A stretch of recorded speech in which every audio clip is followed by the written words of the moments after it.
Assalamualaikum warahmatullahi wabarakatuh. Salam Om Swastiastu, Namo Buddhaya, dan salam kebajikan. Sebelumnya, perkenalkan nama saya Wawan. Saya merupakan mahasiswa dari Prodi Gizi Fakultas Ilmu Keolahragaan dan Kesehatan Universitas Negeri Makassar. Nah, pada video ini saya akan membahas tentang cara penggunaan obat secara intervena.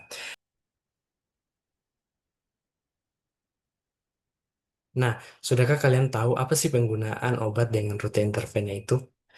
Nah, penggunaan obat atau pemberian obat secara intravena adalah memasukkan obat langsung ke dalam pembuluh darah melalui vena sehingga obat bekerja lebih cepat. Nah, ada beberapa metode dalam pemberian obat ini. Yang pertama itu intravena bolus, yaitu pemberian dosis tunggal dalam waktu singkat langsung ke vena. Yang kedua ada intravena infus intermittent, yaitu obat yang dicampur ke dalam larutan infus dan diberikan secara berkala, misalnya tiap beberapa jam. Yang ketiga itu ada intravena infus kontinu, yaitu beberapa obat secara terus-menerus yang diberikan biasanya lewat pompa infus, terus untuk menjaga kadar di daerah darah tetap stabil.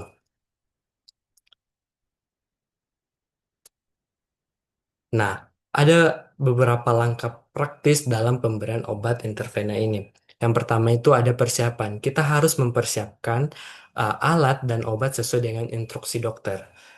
Kita harus memastikan identitas pasien dengan prinsip 5 benar. Benar pasien, benar obat, benar dosis, benar waktu, dan benar rute. Yang kedua itu ada aseptik. Kita harus mencuci tangan dan menggunakan sarung tangan dan harus memeriksa verba. Dan kita harus memastikan juga apakah ada yang bengkak atau infeksi. Lalu kita membersihkan port dengan alkohol. Nah, yang ketiga itu ada pemberian atau cara pemberian. Nah, untuk intervena bolus, obat yang ada di dalam spoid yang sudah sesuai dengan dosis disuntikan perlahan ke dalam port, lalu jalurnya itu dibilas dengan NaCl kalau sudah selesai. Yang kedua itu ada intervena infus. Nah, obat dilarutkan dalam cairan infus lalu diberikan dengan pengaturan tetesan hingga obat masuk perlahan dan terkontrol.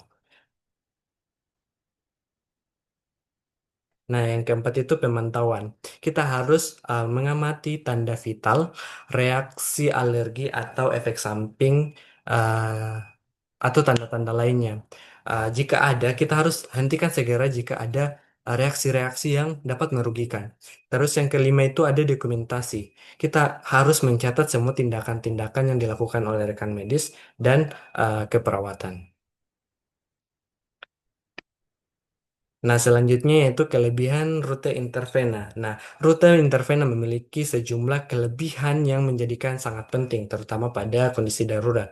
Yang pertama itu ada onset kerja yang lebih cepat, karena obat langsung masuk ke dalam siklus darah, sehingga efeknya akan segera muncul. Ini juga dapat bermanfaat, misalnya pada kasus shock atau henti jantung. Yang kedua itu ada kontrol dosis yang kecepatannya lebih baik. Dengan pemberian intervena ini, tenaga medis dapat menyesuaikan kecepatan infus atau melakukan titrasi dosis sesuai dengan respon pasien. Selanjutnya itu pemberian intervena menghindari fits fast metabolis di hati dan saluran cerna. Artinya apa? Obat tidak akan berkurang efektivitasnya oleh proses pencernaan, sehingga cocok digunakan bila pasien tidak sadar atau pasien muntah atau pasien yang mengalami gangguan-gangguan lain. Terus kelebihan lainnya itu adalah obat yang hanya tersedia dalam bentuk intervena atau untuk obat yang bisa menyebabkan iritasi bila diberikan melalui otot atau subkutan. Namun, rute intervena juga memiliki beberapa kekurangan. Yang pertama itu resiko reaksi merugikan bisa muncul lebih cepat. Misalnya, uh, bila terjadi overdosis atau alergi, akibatnya langsung terlihat dan bisa berbahaya. Selain itu, kesalahan dalam dosis atau kecepatan lebih berdampak serius karena obat yang masuk langsung ke darah tanpa ada mekanisme penyaringan. Terus ada juga masalah teknik pada vena seperti plebitis, infiltrasi atau ekstravasasi yang bisa menyebabkan nyeri, bengkak, bahkan kerusakan jaringan. Dan yang terakhir itu penggunaan rute intervena memerlukan biaya dan keahlian yang sangat tinggi karena dibutuhkan tenaga medis terlatih, peralatan-peralatan yang steril, serta pemantauan pasien yang sangat ketat.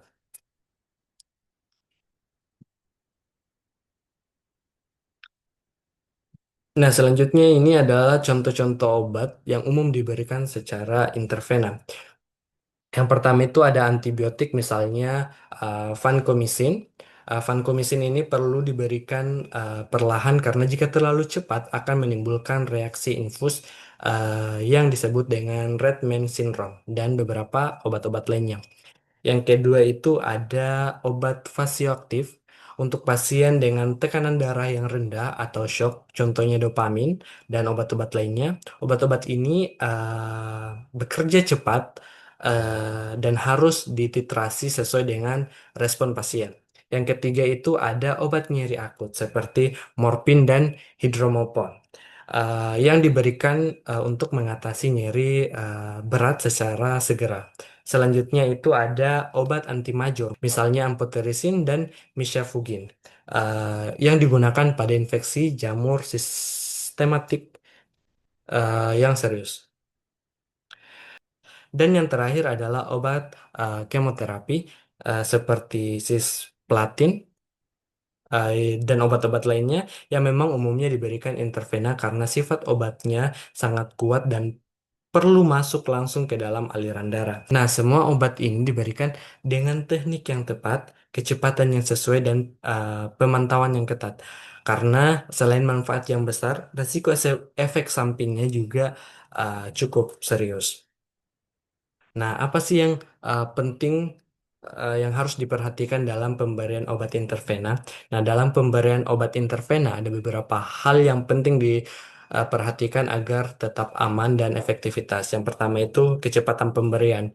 Nah, kecepatan pemberian harus sesuai dengan anjuran. Bila terlalu cepat, pasien bisa mengalami speed shock berupa hipotensi, shock, dan lain-lainnya. Contohnya, vancomycin tadi wajib diberikan secara perlahan. Terus yang kedua, perhatikan kompatibilitas larutan dan jalur intervena. Bila obat dicampurkan dengan cairan atau obat yang lain yang tidak sesuai, bisa terjadi presipitasi, kontaminasi, bahkan inaktivasi obat. Yang ketiga itu pastikan persiapan obat yang benar, baik secara proses pencernaan maupun rekonstruksi.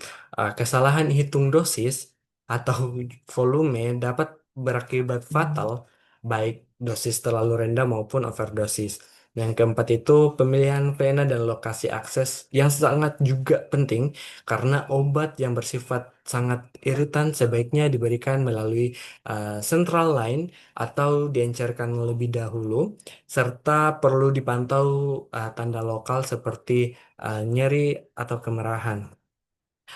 Nah, selain itu, semua prosedur wajib dilakukan dengan sterilisasi dan teknik aseptik untuk mencegah infeksi lokal maupun sistematik. Yang keenam, pasien harus dipantau selama pemberian mulai dari tanda vital, respon obat, sampai tanda reaksi alergi untuk obat tertentu seperti vancomycin dan obat-obat lainnya, bahkan diperlukan pemeriksaan kadar obat dalam darah.